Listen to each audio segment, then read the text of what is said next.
ได้ไปหาเพราะว่ายากงานที่ทำบ่ได้ใจดำยังกึดน้ำตัวน้องคือเก่า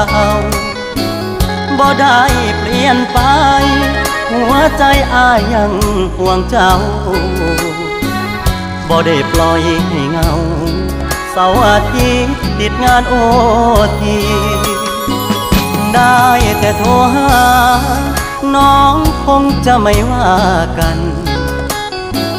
บ่เคยเปลี่ยนพันสัญญาหากมันคนดีบ่ได้กักมีกิ๊กบ่ได้หลีกสัญญาที่มีย้อนงานยุ่งอีหลี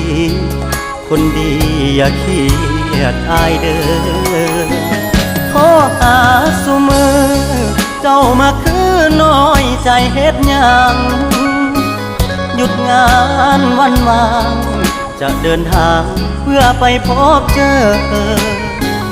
อย่ามาสงสัยว่าอายมีใครแทนเธอ